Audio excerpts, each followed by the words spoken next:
Welcome back. Bulletin کا آغاز کریں گے اہم خبر کے ساتھ۔ وزیر اعظم شہباز شریف کی زیر صدارت وفاقی کابینہ کا اجلاس آج ہوگا۔ حکومتی اداروں کی رائٹ سائزنگ کے دوسرے مرحلے کی سفارشات کی منظوری دی جائے گی۔ رائٹ سائزنگ کے دوسرے مرحلے میں 5 وزارتوں کا حجم کیا جائے گا۔ کابینہ کو وزارت ہاؤسنگ، تجارت، سائنس و ٹیکنالوجی، فوڈ سیکیورٹی، سرمایہ کاری بورڈ کی رائٹ سائزنگ کی سفارشات پیش کی جائیں گی۔ سفارشات کی منظوری سے ہزاروں آسامیاں ختم ہوں گی۔ دوسرے مرحلے کی سفارشات کی منظوری سے درجنوں ادارے بھی بند ہوں گے۔ اسٹاف ٹو آفیسر شرح میں 50% کمی کی سفارشات کی منظوری دی جائے گی۔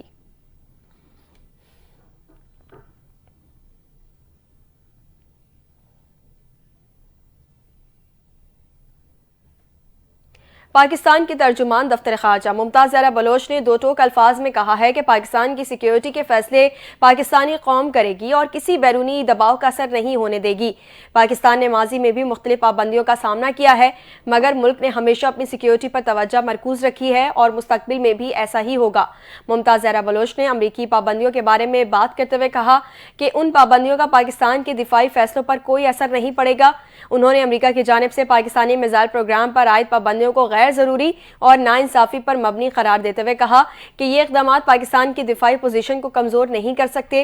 خطے میں میزائل سسٹمز اور جوہری ٹیکنالوجی کی دوڑ کا آغاز بھارت نے کیا ہے اور بڑی طاقتوں کو بھارت کے خلاف سخت اقدامات اٹھانے چاہیے تاکہ اس دوڑ کو روکنے میں مدد ملے۔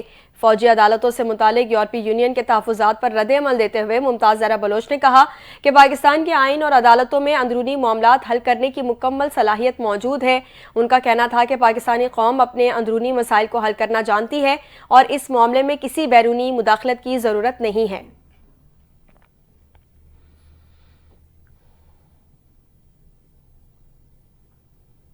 صدر مملکت آصف زرداری سے وزیر اعظم شہباز شریف نے ایوان صدر میں ملاقات کی، پی ٹی آئی سے مذاکرات اور مدارس بل پر بات چیت کی۔ چیئرمین سینٹ یوسف رضا گیلانی، مخدوم احمد محمود، نائب وزیر اعظم اسحاق ڈار، وزیر داخلہ محسن نقوی، گورنر خیبر پختونخوا فیصل کریم گنڈی، سابق وزیر اعظم راجہ پرویز اشرف اور نوید قمر بھی موجود تھے۔ دونوں کے درمیان ملاقات میں پی ٹی آئی سے مذاکرات کے حوالے سے تبادلہ خیال کیا گیا۔ پی ٹی آئی کی جانب سے ابتدائی طور پر پیش کیے گئے بانی پی ٹی آئی اور دیگر قیدیوں کی رہائی، 9 مئی اور 26 نومبر واقعات کی جوڈیشل انکوائری کے مطالبات پر بات کی گئی۔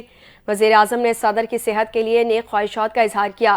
ملاقات میں ملک کی مجموعی سیاسی، معاشی اور سیکیورٹی صورتحال پر گفتگو کی گئی۔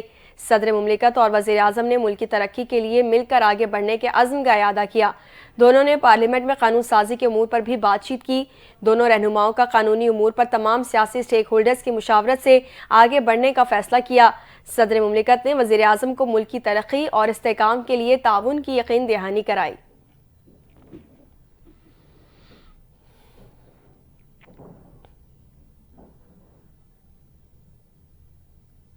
مہاجر کلچر ڈے آج منایا جا رہا ہے۔ مرکزی تقریب گورنر ہاؤس کراچی میں ہوگی۔ گورنر سندھ کی دعوت پر 11 ممالک کے کونسل جنرلز کو گورنر ہاؤس کا دورہ۔ کونسل جنرلز نے مہاجر کلچر ڈے کے لیے تیاریاں دیکھیں اور انتظامات کی تعریف کی۔ گورنر سندھ نے کراچی میں مہاجر کلچر ڈے کے موقع پر مختلف کیمپوں کا دورہ کیا۔ عائشہ منزل کے کیمپ میں خطاب کرتے ہوئے انہوں نے مہاجر ثقافت کی اہمیت اور قومی یکجہتی کو اجاگر کیا۔ ان کا کہنا تھا کہ پنجابی، سندھی، بلوچ اور پشتون ہمارے بڑے بھائی ہیں اور میں اس ملک کا چھوٹا بھائی ہوں۔ گورنر سندھ نے کہا کہ ایسا لگ رہا ہے آج چاند رات، کل عید ہے۔ گورنر سندھ کامران خان ٹیسوری نے مہاجر کلچر ڈے کی موٹر سائیکل ریلی میں خود موٹر سائیکل چلا کر بھرپور حصہ لیا۔ ایم کیو ایم پاکستان کے سینئر رہنما فاروق ستار نے گورنر سندھ کے ساتھ موٹر سائیکل پر بیٹھ کر ریلی میں شرکت کی۔ گورنر سندھ نے کارکنوں کے ساتھ کیک کاٹا اور مٹھائی تقسیم کی۔ آتش بازی کے شاندار مظاہرے نے تقریب کو یادگار بنا دیا۔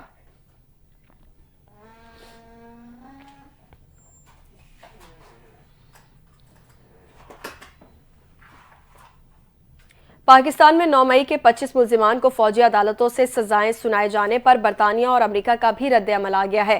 برطانوی حکومت نے اپنا رد عمل دیتے ہوئے کہا ہے کہ فیصلے میں شفافیت اور منصفانہ ٹرائل کا فقدان ہے۔ برطانیہ اپنی قانونی کارروائیوں پر پاکستان کی خود مختاری کا احترام کرتا ہے۔ ملٹری کورٹ میں شہریوں کا ٹرائل اتنا شفاف نہیں ہوتا۔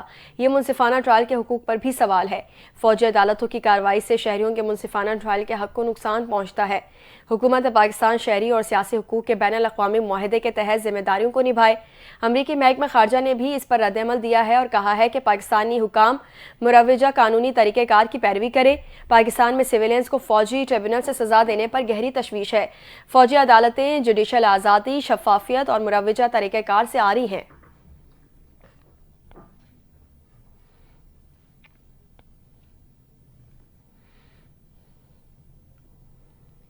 امریکی صدر جو بائیڈن نے سزائے موت کے 37 قیدیوں کی سزا عمر قید میں تبدیل کر دی ہے۔ امریکی میڈیا کے مطابق صدر جو بائیڈن نے 37 وفاقی قیدیوں کی موت کی سزا عمر قید میں تبدیل کی۔ صدارتی اعلان کے بعد سزائے موت کے منتظر وفاقی قیدیوں کی تعداد 3 رہ گئی۔ امریکی میڈیا کے مطابق صدر جو بائیڈن کا کہنا ہے کہ یہ تبدیلیاں میری انتظامیہ کی جانب سے وفاقی پھانسیوں پر عائد پابندی سے مطابقت رکھتی ہیں۔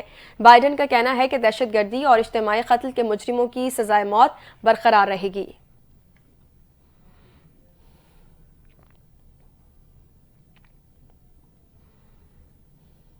روس نے معزول شامی صدر بشار الاسد کی اہلیہ اسماء الاسد کی جانب سے عدالت میں طلاق کی درخواست دائر کرنے کی خبروں کی تردید کر دی۔ روسی صدارتی دفتر کریملن کے ترجمان نے ترک میڈیا کی ایسی خبروں کی تردید کی ہے جن میں کہا گیا تھا کہ اسماء الاسد طلاق کے بعد برطانیہ منتقل ہونا چاہتی ہیں۔ کریملن کے ترجمان کا کہنا تھا کہ اسماء الاسد کے شوہر سے طلاق کے لیے روسی عدالت میں درخواست اور برطانیہ منتقلی کی رپورٹ حقیقت نہیں۔ کریملن کے ترجمان کا مزید کہنا تھا کہ روس میں بشار الاسد کی نقل و حرکت پر پابندی اور اثاثے منجمد کرنے کے دعووں میں بھی صداقت نہیں ہے۔ ترک میڈیا نے دعویٰ کیا تھا کہ معزول شامی صدر بشار الاسد کی اہلیہ اسماء الاسد نے شوہر سے علیحدگی کے لیے روسی عدالت میں درخواست دائر کر دی ہے اور وہ طلاق لے کر برطانیہ منتقل ہونا چاہتی ہیں۔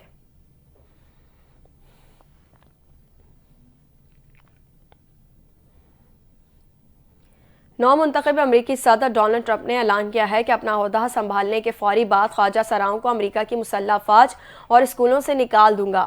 فینکس میں ایک تقریب سے خطاب کے دوران ٹرمپ نے کہا کہ میں بطور امریکی صدر اپنے دفتر میں پہلے دن بچوں کے جنسی استحصال کو ختم کرنے، خواجہ سراؤں کو امریکی فوج سے اور امریکہ کے ایلیمنٹری، مڈل اور ہائی اسکولوں سے باہر نکالنے کے انتظامی احکامات پر دستخط کروں گا۔ انہوں نے مردوں کو خواتین کے کھیلوں سے دور رکھنے کے عزم کا بھی اظہار کرتے ہوئے کہا کہ یہ امریکی حکومت کی سرکاری پالیسی ہوگی کہ ہمارے ہاں صرف 2 صنفیں ہوں گی۔ ڈونلڈ ٹرمپ نے منشیات کے کاروبار میں ملوث کارٹلز کو دہشت گرد گروپ قرار دینے کا بھی اعلان کیا۔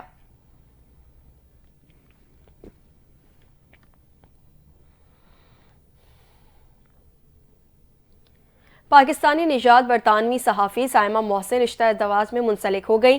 برطانوی صحافی سائمہ محسن نے انسٹاگرام پر اپنے نکاح کی تصویر اپلوڈ کی اور رشتہ ازدواج میں منسلک ہونے کی خوشخبری صارفین کو دی۔ رپورٹس کے مطابق سائمہ نے اپنے پرانے دوست اور بزنس مین پیوٹر سے شادی کی ہے۔ سائمہ محسن نے اپنی پوسٹ میں بتایا کہ میرا اور پیوٹر کا نکاح 12 دسمبر کو ہوا۔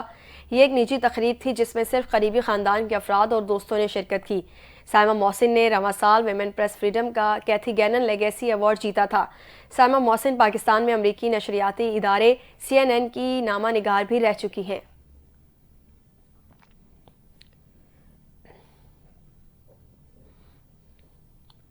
سینئر صحافی اور شو میزبان آفتاب اقبال کی دبئی میں گرفتاری کے بعد لاپتہ ہونے کے اطلاعات کے دوران ان کے آفیشیل سوشل میڈیا اکاؤنٹ سے نئی پوسٹ سامنے آ گئی۔ آفتاب اقبال کی ٹیم کی جانب سے کی گئی پوسٹ میں سینئر صحافی کی بحفاظت گھر واپسی کی اطلاع دی گئی ہے۔ پوسٹ میں کہا گیا کہ مشکل وقت ہے لیکن الحمدللہ ہم ہر اس شخص کے تہہ دل سے مشکور ہیں جنہوں نے دعا کی۔ آفتاب اقبال بحفاظت گھر واپس آ گئے ہیں۔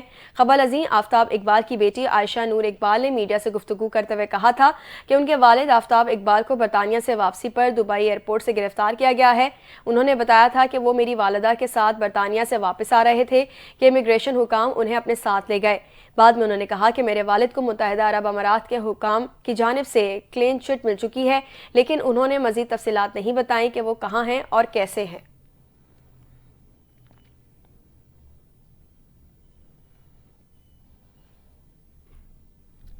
مشہور بھارتی فلم ڈائریکٹر شیام بینیگال 90 برس کی عمر میں ممبئی کے ایک اسپتال میں چل بسے۔ وہ گردے کے عارضے میں مبتلا تھے۔ جنوبی بھارتی شہر حیدرآباد کے علاقے سکندرآباد میں دسمبر 1934 میں پیدا ہونے والے شیام بینیگال نے اپنے کیریئر کے دوران کئی ایوارڈ یافتہ فلمیں بنائیں۔ ان کی بیٹی پیا بینگال نے بھارتی میڈیا سے گفتگو کے دوران اپنے والد کی موت کی تصدیق کی۔ واضح رہے کہ انہوں نے اس ماہ کی 14 تاریخ کو ہی اپنے 90ویں سالگرہ منائی تھی۔ ان کی موت پر شبانہ عظمیٰ، نصیر الدین شاہ، اکشے کمار، منوج باجپائی اور شیکھر کپور سمیت انڈسٹری کے متعدد افراد نے دلی افسوس اور رنج کا اظہار کیا اور انہیں لیجنڈ قرار دیا۔